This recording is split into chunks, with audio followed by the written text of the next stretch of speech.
henceforth the only one I see. V is very, very extraordinary, and E is even more than anyone that you adore can love. Is all that I can give to you. Love is more than just a game for two. And love can make it. Take my heart, but please don't break it. And love was made for me and you. Take it away, boys.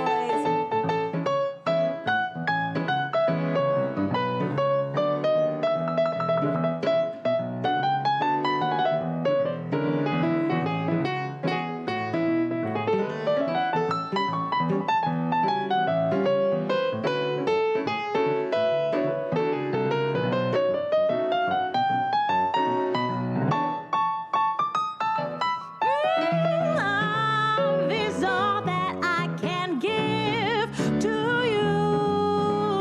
Love is more than just a game for two. And love can make it. Take my heart, but please don't break it. And love was made for me and you. Love was made for me and you.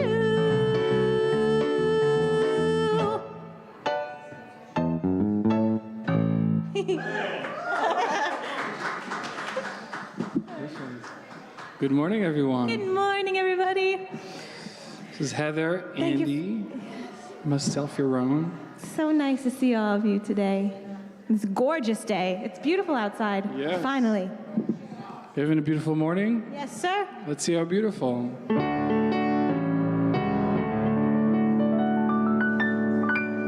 There's a bright golden haze on the meadow.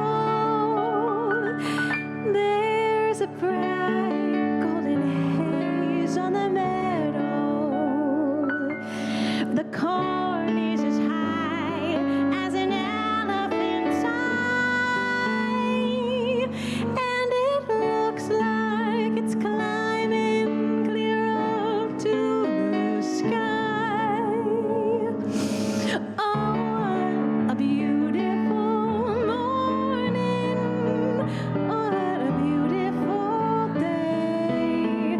I've got a beautiful feeling. Everything's going my way. All the sounds of the earth are like music. All the sounds of the earth are like music. The breeze is so breezy, dawn is a tree, and an old weeping willow is laughing at me.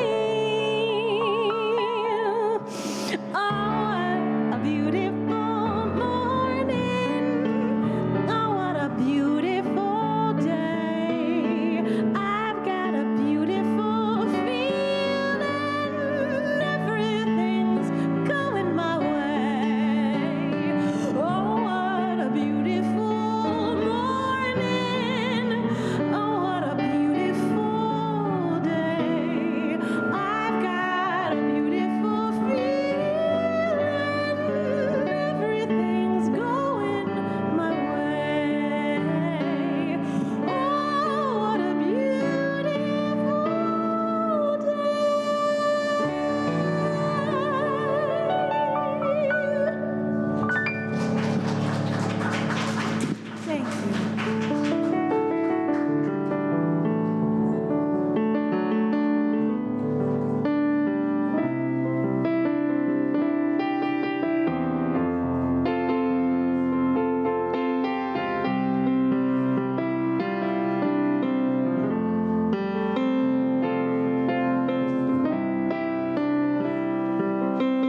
invite to the Bima Dr. Reverend Keith Cox.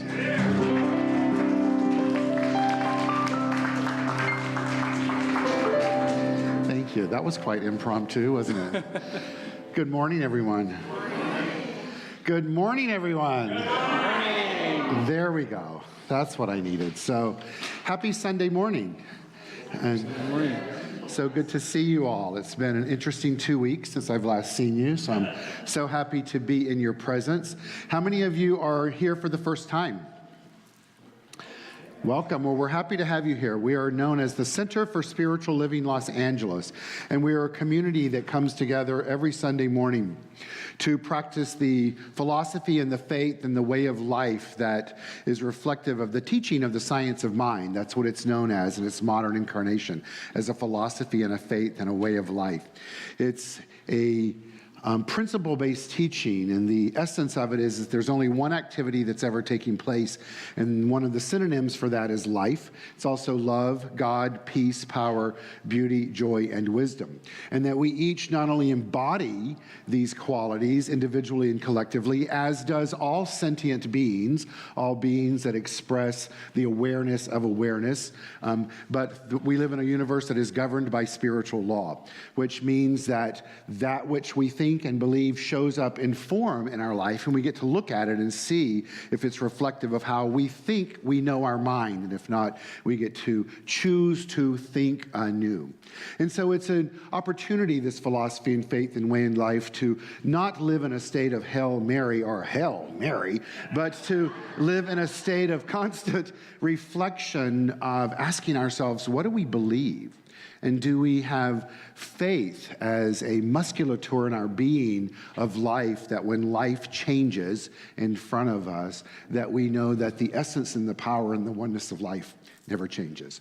So how does that sound for you guys? Is that something you like? Well, it's certainly something I like. And on the journey I've been on for the last 2 weeks, let me tell you, it's an important thing to know. And so I appreciate being in your presence today. And we open our service, whether you're here in the room or you're on Facebook Live. Hello to those Facebook Live and those that are watching us on live stream. We've been trending, by the way, about 45 people on live stream each Sunday morning. So let's say hello to those that are live streaming to us. We open our service every Sunday morning. Before we move on, I'd like to say hello to Yaron Spiewak. I'm a little scattered today. I just want to go on record telling you that's the reality today, so let's ride the ride. It's going to be a day of kind of fun and organic experience and expression and just riding the ride of our service. Are you guys up for that? Yes. You're going to play a role in it, as you'll see. All right, I'm bringing it on, baby. Trust me. All right, Yaron Spiewak is here, our co-music director. In the state of organic aspects of life showing up, Jonathan Hawkins was scheduled to be here, and he was ill, and he replaced himself with another blonde expression of life, Heather Lundstedt. So we're happy to have Heather Lundstedt with us today. And Andy Belling came in to give his love today as well, so we're happy to have Andy Belling back with us. So it's going to be a beautiful expression of life. For those of you that understand, so we open our service with a ritual every Sunday morning, and it's called Calling in the Light. And I'm just going to let that be what it is. It's called Calling in the Light. You'll follow that journey. It's done by our practitioner of the day, which is the one and only beloved and very well-respected Tim Barber, who I'd like to bring to the Bima. And our illuminator is someone who is highly illuminated and very special in my life, the one and only Nancy Severinson. So please ride the journey of Calling in the Light.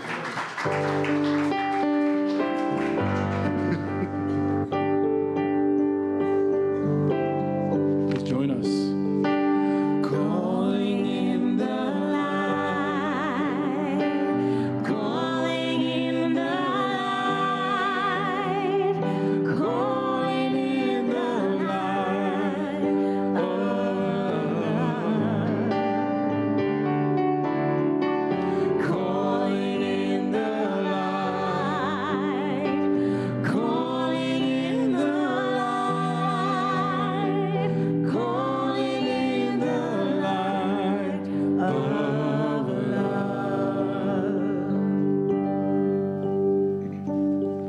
The ritual we perform this morning is called Calling in the Light. Today we perform this ceremony to promote the universal consciousness of life, which acknowledges that all people, all faiths, all sentient beings come from one great universal presence, which we call spirit.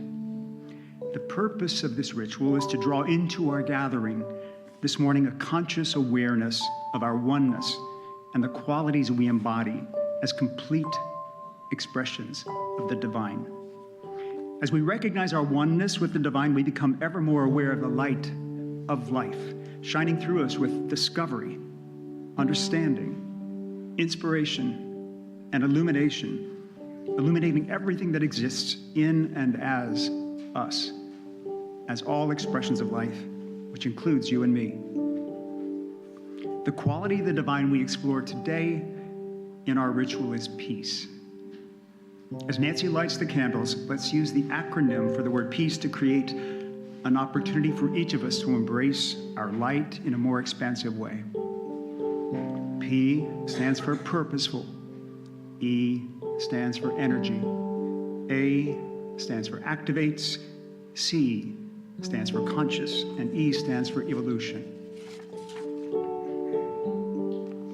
As Nancy lights the P candle, which stands for purposeful, which is defined as having determination or resolve. May we each live our spiritual awakening with resolve as we play a role in the co-creation of our lives through mental and emotional actions. We light the second candle for energy. In the book, The Science of Mind, Dr. Holmes defines energy as a divine and unfailing attribute, and consequently, there is never any lack of it. Today, we each commit to using our energy in productive and life-enhancing ways. A, this candle is illuminated for the word activates, which is defined as the action or process of making something active or operative. Today, may we each consciously make active our thoughts, actions, reactions, and interactions in and as life, reflecting the innate peace within all beings. Nancy now lights the fourth candle. The C stands for conscious. Synonyms for the word conscious are awake, aware, alert, perceptive, sentient. In this moment, may we each tune into our ability to be aware, to commit to living our life awake and alert, to our ability to impact the world and consciously invoke peace with each thought and action. We light the E candle, which stands for evolution. Dr. Holmes defines evolution as the passing of spirit into form. Traditionally, it's defined as a process of gradual, peaceful, progressive change or development. Today, I affirm for all, as a result of finding personal self-empowerment through a spiritual awakening, progressive change and development is manifesting in and as all spirit becomes form. Peace, purposeful energy activates conscious evolution. Now we light the sixth candle today. As Nancy lights it, it stands for healing. We ask you to take a moment and think of anyone you would like silently to put into the light of healing flame and to experience the eternal and everlasting love of the divine.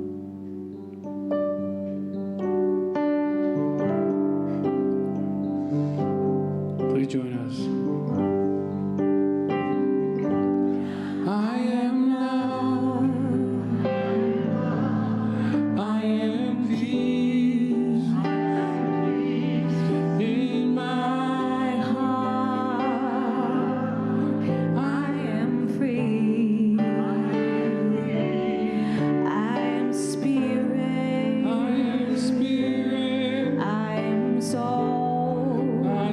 soul.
please join me in a brief spiritual mind treatment. Let's know that there's one power, one process, one substance, perfect, universal, omniscient, omnipotent, and eternal. We know that this power has made us in its image, and we do its work. That our actions and our words are perfect and thoughtful and constructive. And we are unique and necessary expressions of the divine. Let's know that there is nothing we have done that cannot be improved. Nothing that has opposed us that cannot be released and overcome. That we are powerful, we're courageous, we're free, we're truth. And we commit to being all of that now. These words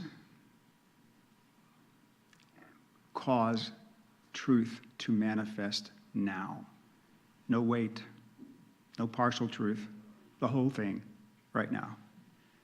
We celebrate that that's how it works. We joyfully release these words into mind to do their work, and we let them go.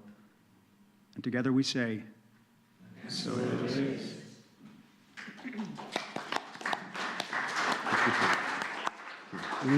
Aw, thank you.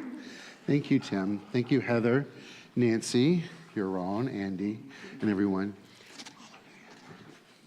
So prior to the next song, you'll see that you were handed, when you came in today, a piece of paper that says something to the effect of, today is the day that you get to ask Reverend Dr. Keith anything that you'd like to know around our teaching, around my journey, around the philosophy of life as we practice it here or know it here, or anything other than my personal life. You can ask me any questions you want.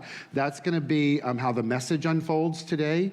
And so I'll share more about how that came to be in a moment. But so I'm giving you the opportunity to do that now, because after Heather sings the next song, Yaron will collect those, and I'll just pull those out of the Buddha bowl, and we'll see how it unfolds, right? It's going to be a divine unfolding. And so it feels really good to me. I hope it does to you. So know that you have the right to do that. We all know that Spirit works in as perfection.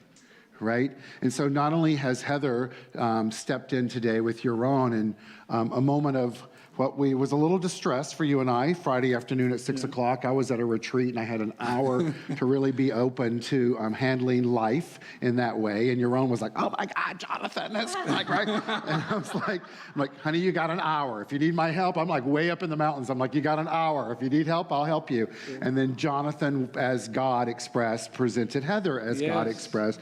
And she is singing a song that certainly touches my soul during my time of healing, and I'm sure it's going to touch yours as well. So, hallelujah.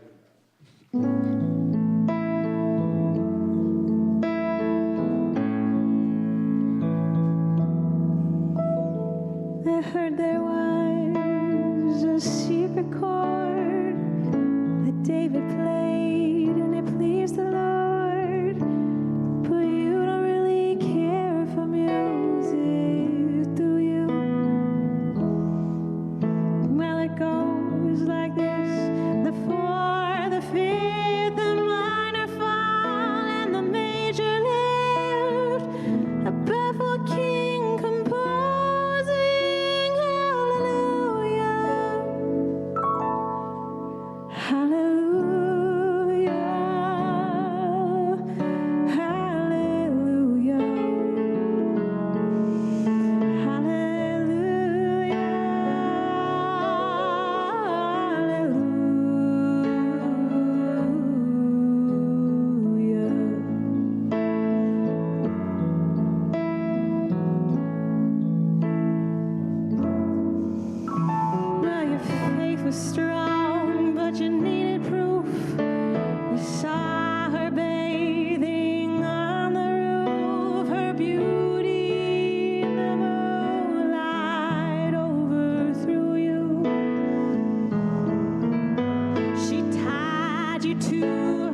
she broke your throat, and she cut your hair, and from your lips she drew the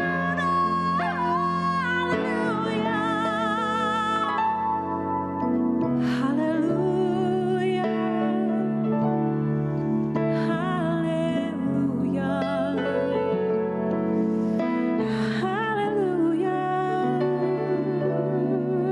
Hallelujah.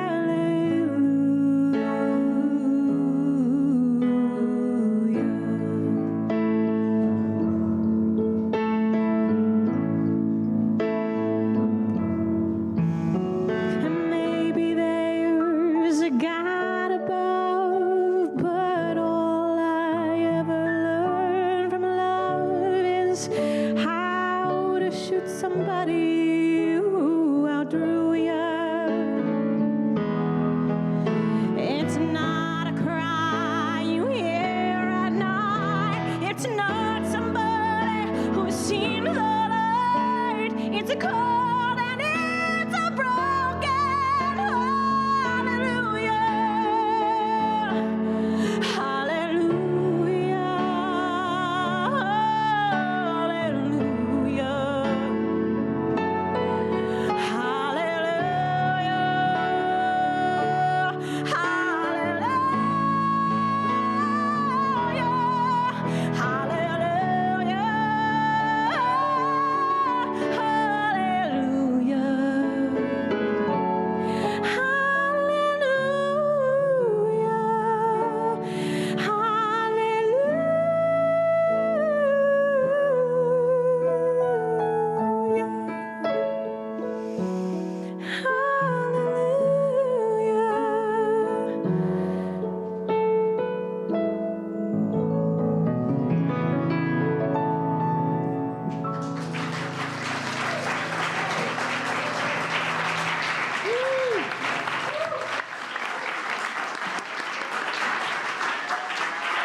Thank you.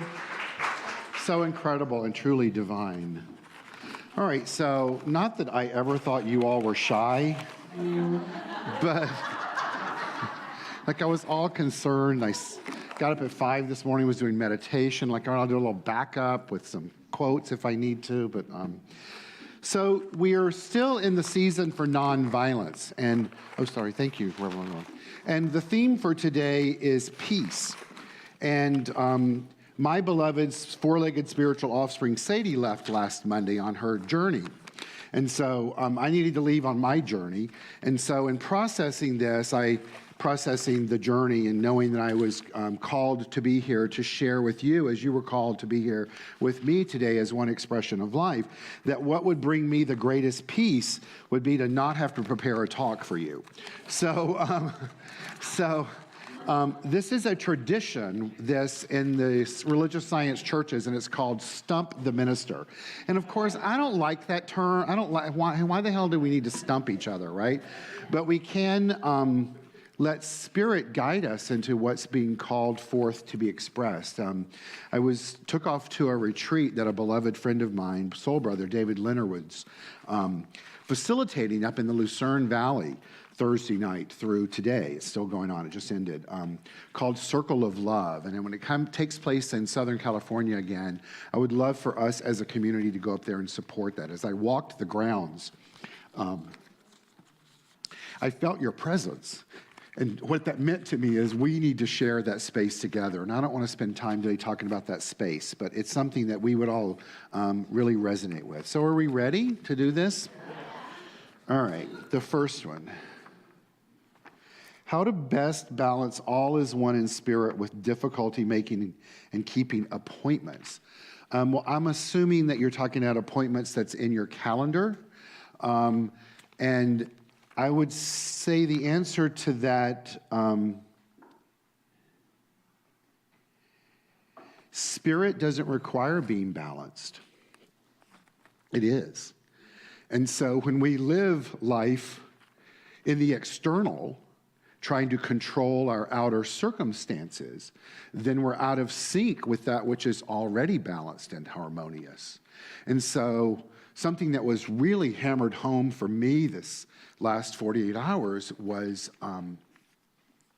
And I talked about this before, is my role here, meaning you and my role as the individual, is to deepen our practice to such a degree of knowing who we are as divine beings that when we schedule things in life, that it's important and incumbent for us to show up for. We let the power guide us to that. And when we live in faith that we're walking the rhythm of life itself and that we're meeting and greeting our good that we've called forth from deep within our consciousness, then we show up at the right time. Now, that may be 10 a.m. in this room on Sunday morning. It might be for those of you that walk in at 10:17. That's the right time, right? The question isn't whether or not you show up at the appointed time. The question is, what do you bring when you show up? Are you bringing an open heart, an open mind, and a deep faith and trust in the power itself? Or are you showing up with angst and violence? You know, we're still in the season of nonviolence. I sort of rushed home to be at a birthday party last night, and I got there, and it was radically different than I expected it to be. And there was a sense of violence that came out of me. I didn't stand up and express it, and I didn't throw anything at anybody, but I felt it internally. And I knew that it wasn't the right place for me to be. And so I went to my beloved friend, who it was her birthday, and kissed her on the cheek and said, I love you, and I celebrate your birthday. And the best way that I can do that right now is by leaving and going home. And so I'm going to do that. And that's what I did. So that's the thing to do. Someone asked the meaning of life. I think I just expressed the meaning of life. That is the meaning of life. All right, I knew this one. It was the first one in the thing, and I knew it would rise to the top. How would I feel if Donald Trump gets reelected or gets elected again? On a human level, I'd probably be rather pissed off.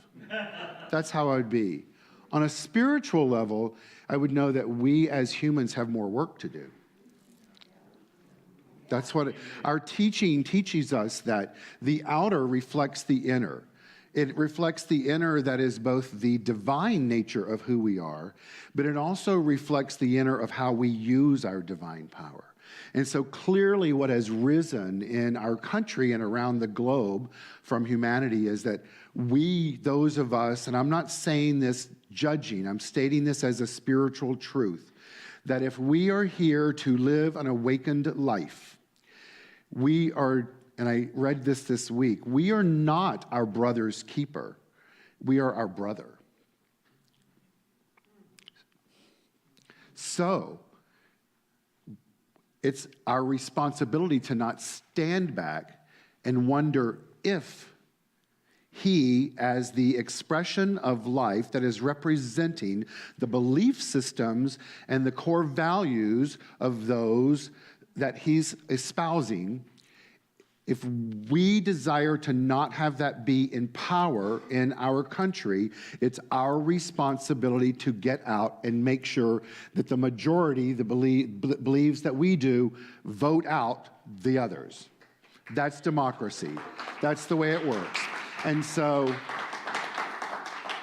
it's no different than, would you like to continue with some disease in your life?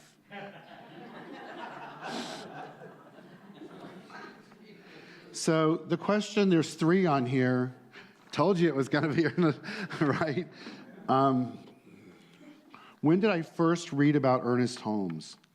I don't remember the first time I read about Ernest Holmes, but I remember vividly being in the Atlanta Church of Religious Science in November of 1982 and hearing Kennedy Schultz and knowing that I had not just found my physical home, but my spiritual home had risen up within. And so what was my aha moment?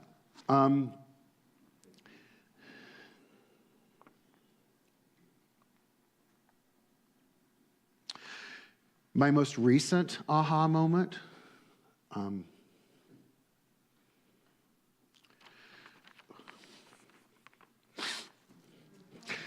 it's not that. I was at this retreat for 48 hours called Circle of Love, which I shared with you. And it was honoring one of my beloved spiritual soul sisters named Etika Luckett, who is this musical genius that is unlike any other I've ever encountered. I've never seen anybody play a guitar the way she does and sing. And she passed away of cancer in November. And so while we were at this retreat, there were several times, and it was very, feely-goody, existential, lots of ohms, lots of ooms, lots of ahs, all that stuff that kind of traditional religious scientists' heads explode around. And that's the intent. That's the whole intent behind it, not to have their head explode, but to just do all about vibrations and feelings and healings. But as we were in the moments of the connectivity of the interconnectedness of life itself, the vibrational connection that we share that is transcendent of the physical body that we live in, I kept going to the back wall, and I kept climbing on a piano stool, and then I climbed on the sofa, then I climbed on the back of the sofa, and I kept standing in the back like this. And people kept making jokes at me, like, what do you think you're Christ? I wasn't really sure why I was doing that. And I know that I'm Christ in the sense of the consciousness, the life of Christ, not Jesus, the dude that walked earth.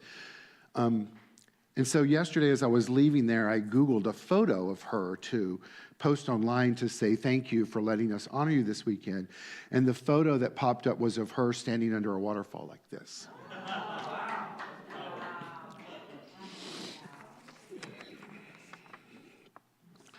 While I feel firmly planted in my...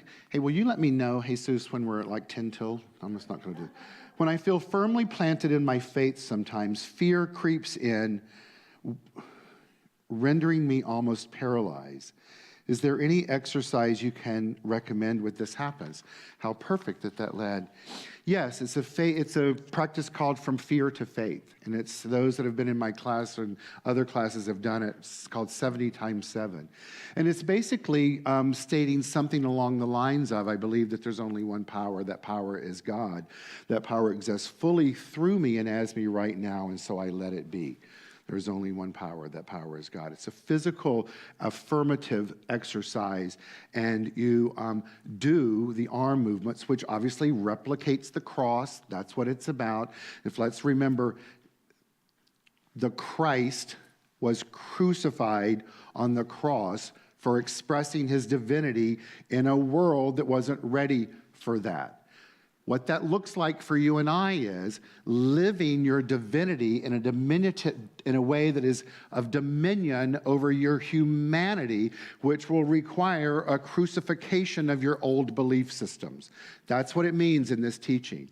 And so to let faith, which is the power you want to focus on, the belief system over fear, requires building that as a spiritual musculature, much like working out. And so the 70 times 7, if one does that 70 times a day for 7 days, you will then start to build that faith muscle within you that you can lean into so that fear doesn't have a power. Is there anyone in the room other than, I know some of the students, anyone that's ever done that practice? Several of you. I've done it numerous times. Please, if you want to know more about it, reach out to me. I'll be happy to do that. How in the face of disappointment do you rise above it? Well, in the last 7 days, I've cried a lot. I mean, you reach out, you reach to practitioners. You trust yourself with people that you love. You know, during this dark time, my dear friend Ann and Rachel, they were right by my side on Monday as this was happening. I reached out to one of my first calls Monday evening was to a practitioner. I'm like, this is one, and as we said, my dog died. She wasn't just my dog, but she was my spiritual offspring. So there are disappointments in life.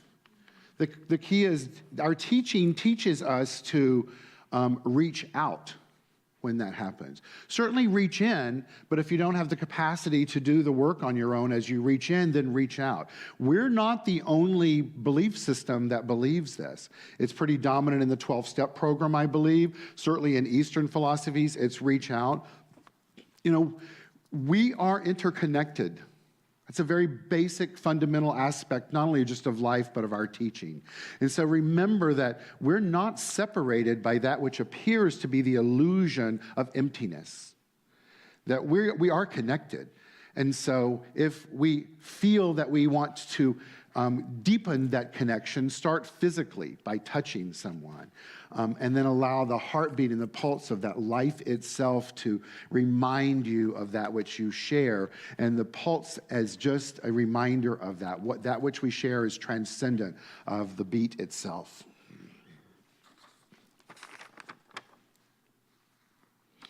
What do metaphysics teach about life after death? Is there such a thing?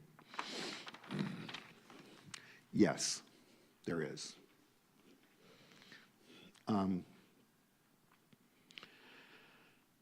So, I can do this, right? Okay, so, all right, Sadie died. We know that, right? Rachel was with me. It happened. Hummingbird was with us, right? Those who have been in my class, at one point during the mystical class, we all made an agreement that hummingbirds were a reminder to us when they showed up of the mystical nature of life. So, what is today? Today's Sunday. So Friday, I went out into this thicket of growth. This retreat center I was at was 1,000 acres, and they had told us of the animals that were on the site to pay attention to them. There were cats, and there were birds, and there were bobcats, and there were snakes, and blah, blah, blah. But they said no dogs. They made it very clear to tell us no dogs. So I'm sitting in my meditation, and I was practicing the Deepak Chopra, Oprah Winfrey meditation, 21 days on grace right now. And one of the components of grace was to draw grace into your life is to state what you're grateful for. I stated that I was grateful for my beloved four-legged spiritual offspring, Sadie. And that, I said I wasn't going to share this today, but I'm called. So I said, I just need to know you're okay. Just let me know you're okay. A hummingbird over my shoulder. Right? Oh, get ready. I'm like, all right, that's cool, but I need another sign. David Walker used to do those teachings, those talks, and say, I need to see a sign, and somebody would run across the back with a sign. So I said, I need a sign. And I hear this rustling, probably about, 40, 50, 60 feet away in these bushes. And all of a sudden, stepped in between two bushes was a dog.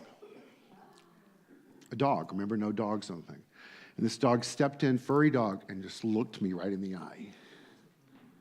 And just stared. The dog just sat and stared at me. And I said, okay, I need to know you're not alone. And a second dog stepped in. And they both just stared at me. And we just sat there. It seemed like forever, the three of us just looking at each other. And I said, thank you, Sadie. And with that, off they went. It was like, okay, that was effing wild. That was like, I teach this stuff, I believe this stuff, I practice this stuff, and that was wild, right?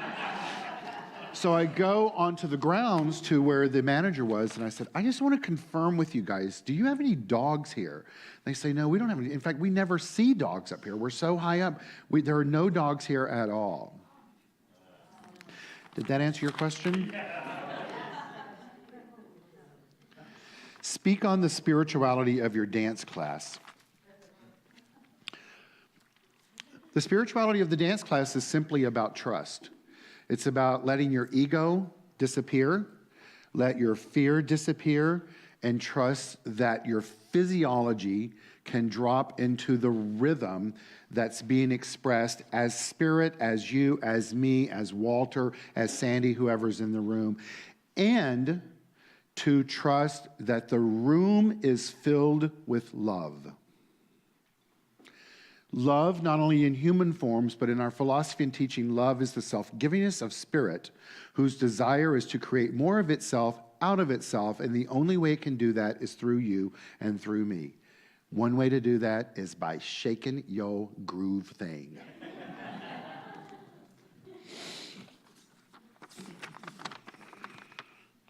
What made you choose the path of being a minister? Because, as I was taught in my ministerial class, if you can't say no to it, you have to follow it. So I didn't choose this path. This path chose me.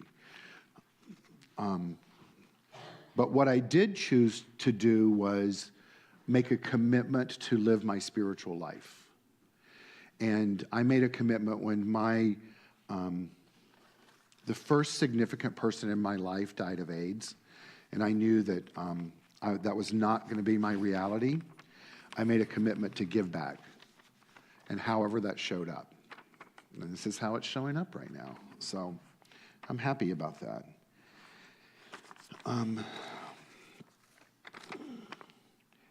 Is there an afterlife? Yes.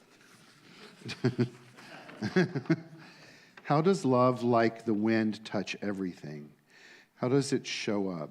How can one call it up more? Well, you answered your own question in that love is like the wind, and it does touch everything. The quote from Rumi that I shared with you all a couple of weeks ago, and I've kept ever present in my heart over the last couple of days, is allow yourself to be the drop in the ocean until you're willing to let go and realize you are the ocean. And so love already is touching you, but it doesn't do any good for you unless you're willing to then reach out and touch it as well. In other words, you can't hold it in as a container. Love is the flow of life. And so as it shows up in you, it's your responsibility to release it so that it can then show back up in and as you so that you can then release it.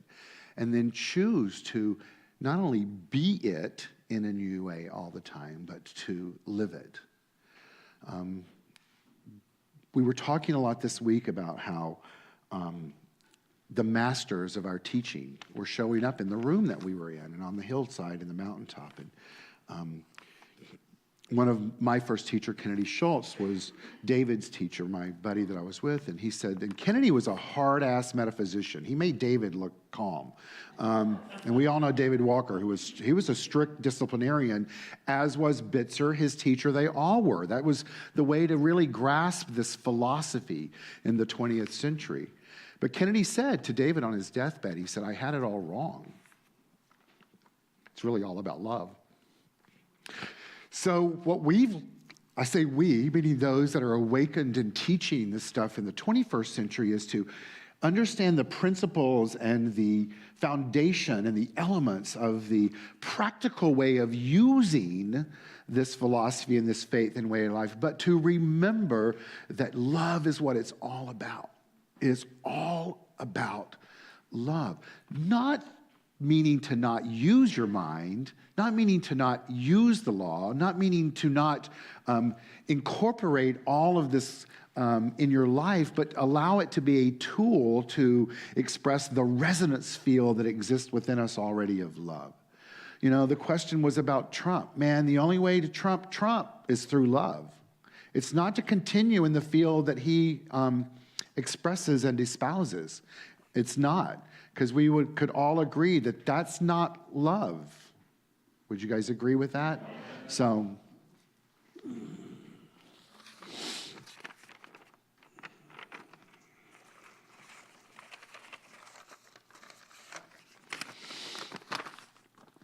how do you deal with fear and anxiety? I started to say, you know, marijuana's legal today. So,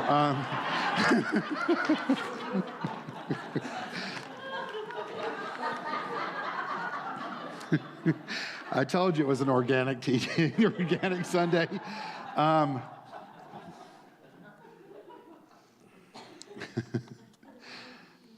What if I have trouble identifying with a single source, a higher power, as opposed to a scientific molecular makeup to everything? They're not in opposition. The single source is the higher power, and the scientific molecular makeup is the expression of that very thing. And so My journey, it has been one that every single step I'm doing my very, very best to really incorporate an understanding and an expression that it truly is only one thing taking place. That we don't live in an and universe. We just don't. We just don't. We live in an and universe. And so science is here for us to use it.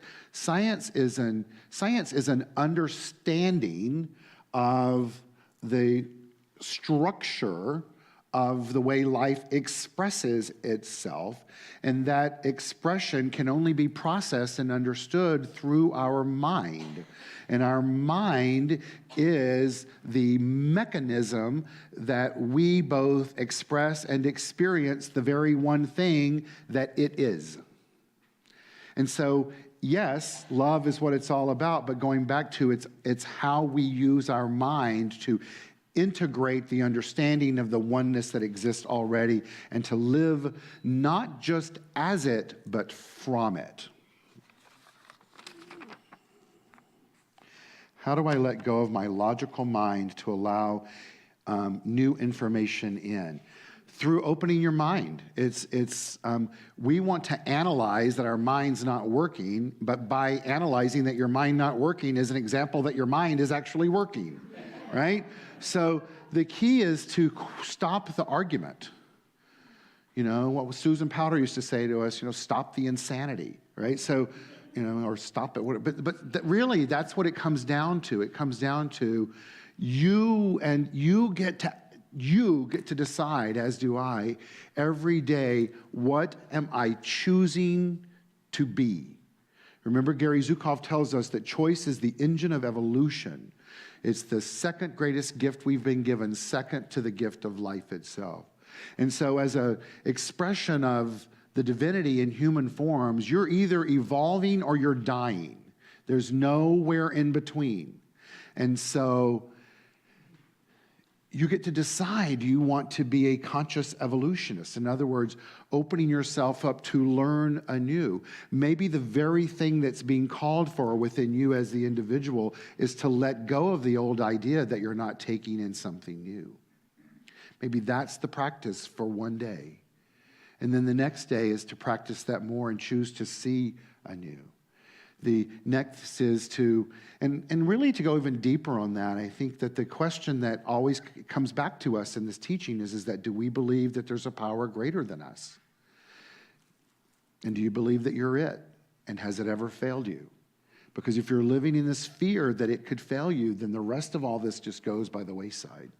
Because that's the very tenet of this teaching. It's the very foundation of this philosophy is that there's only one power. It expresses itself by means of you and by me, and its nature is unfailing. It cannot fail, because when we think that it can, we then personalize it, and it is not personalized. It personalizes itself through us as us, but it in and of itself is impersonal. The best way in attracting love in a partner into your life using the teachings. There's a question mark there. I don't know that I'm the right person to answer this question. And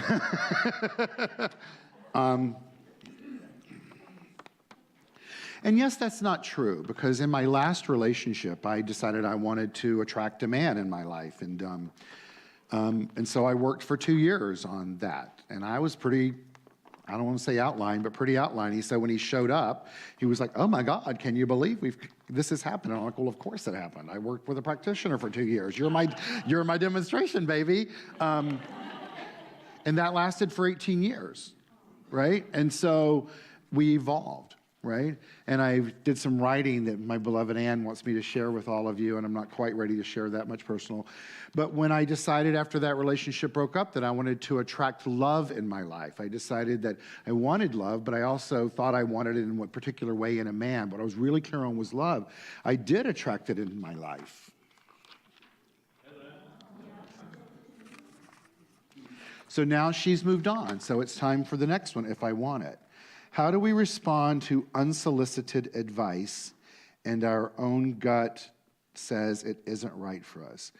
Well, the way I do it is to say, out of respect to you in this moment, I'm going to ask you to stop giving me unsolicited advice so that this ends respectfully. That's how I do it. Does that help? All right, good. Could the service begin at 10:30 or better 11?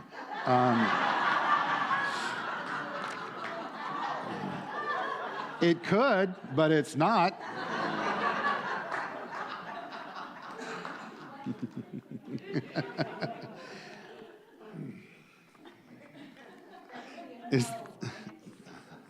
Well, maybe at some point, but right now that's not the structure of our agreement in the building. And if you want to talk about that further with me, our annual meeting is the first Sunday in May. I'll be happy to have that conversation with all of you in that public forum. Is there one idea, thought, or affirmation you go to when things seem to be off track? Yes. My personal affirmation is I am perfect spirit, perfect life, perfect love. Expressing myself as peace, joy, light, life. I am perfect spirit, perfect light, perfect love. Expressing myself as peace, joy, life, light. I am perfect spirit, perfect light, perfect love. Expressing myself as peace, joy, light, life. You guys doing all right? What are your techniques of letting go and forgiveness? Back to the medical marijuana. No. Here's what I've learned about letting go and forgiveness, is that it's not a destination.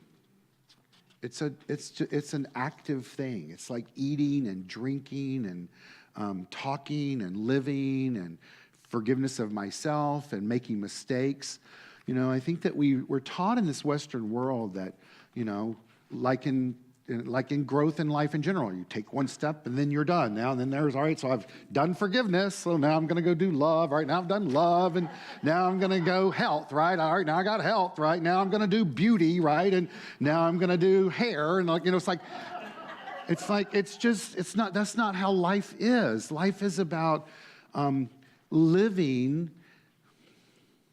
This weekend I was with some ministers, and they were saying, how do you do what you do in this ministry journey every day? And I said, when I said yes to this role, I made a commitment to myself that I would only do this if I lived it as a spiritual experiment. That for me, it's all about questioning this philosophy, this faith, how I'm showing up, just being engaged kind of mentally, emotionally, and interconnectedness with the very thing itself.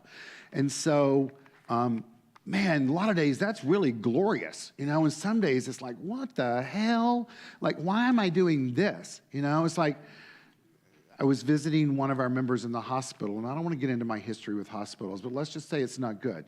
And it was a challenging moment, and I was in there, and Sandy and I talk about this all the time. She's like, baby, it's part of this, right? So I was in there, and I left there, and I was having dinner with a friend, and he was like, how was your day? And I'm like, man, it was crazy. I was with this person in the hospital, and here's what transpired. And I was like, walking out of there like, why the hell, like, what the hell am I doing here in the middle of this? And he looked at me and goes, honey, I don't really mean to like speak out of school here, but isn't that the job of a minister?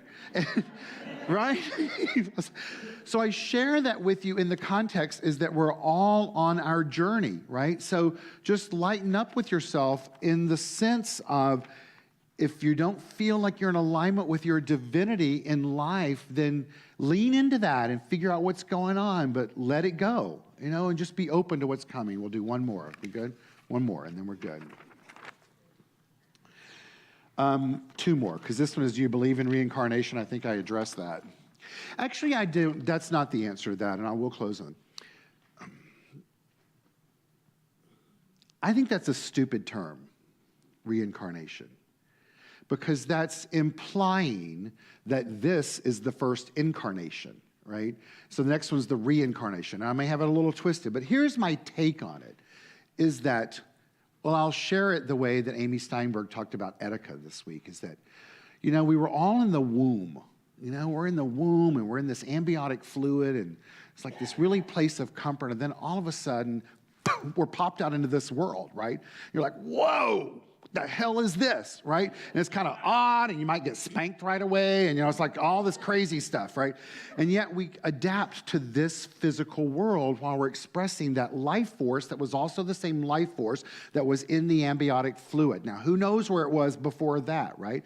And then all of a sudden, as we experienced on Monday, that which you love as physical form, which is going to be all of us at some point, takes your last breath. And so when that happens, what makes sense to me is all of a sudden that life transforms, right? And it's like, poof, it just went out of this amniotic fluid that it's in into the next expression, which might be this, might be something different than this. But our teaching says that life itself is infinite, meaning no beginning and no end, and that spirit, as Tim just spoke of in our candle lighting, is that spirit expresses itself in form. That's what it needs to do. And as you were reading that, I thought to myself, and then sometimes the form dissolves, but the spirit doesn't. It doesn't. I've had numerous experiences of that this week, of it showing up in different form, while I know that the very spirit of the life that was my beloved Sadie was not housed in that four-legged creature that showed up on the mountain. Maybe momentarily, but it just continues. So I think it's important for us to not get bound by that ideology that the essence of life has to take form in some manner that we recognize based on our belief systems in this very moment because it's familiar to us. Let's open ourselves up to the unfamiliar, to that which we don't know, and believe that spirit just continues, that it just continues and it just continues.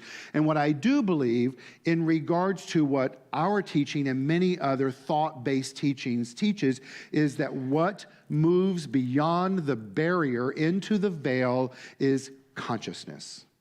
It's our state of mind.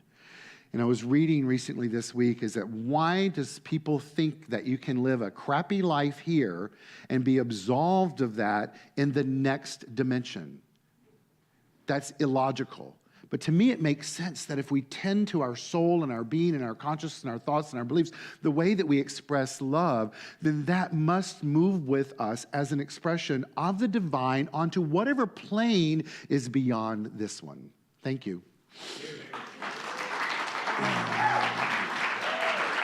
You're welcome.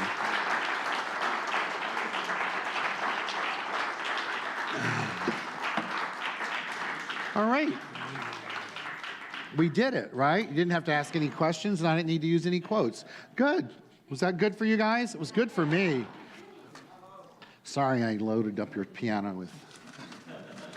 I'm used to that. Right. So once again, as we know, spirit works in its most magical, mystical, beautiful ways. Heather's going to sing my all-time favorite song.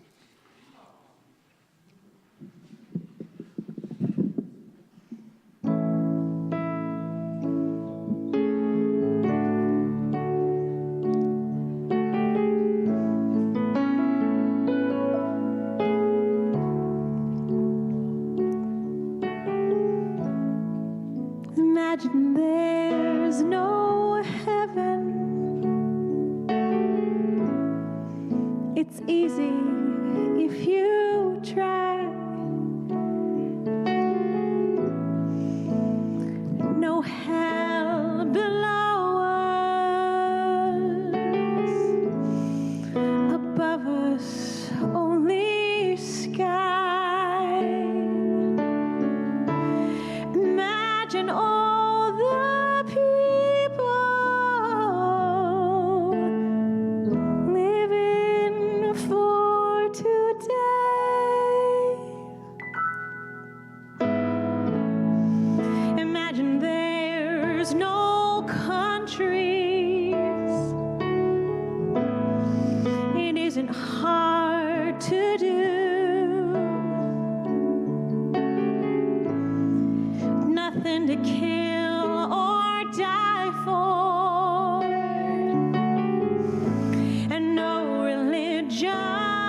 day.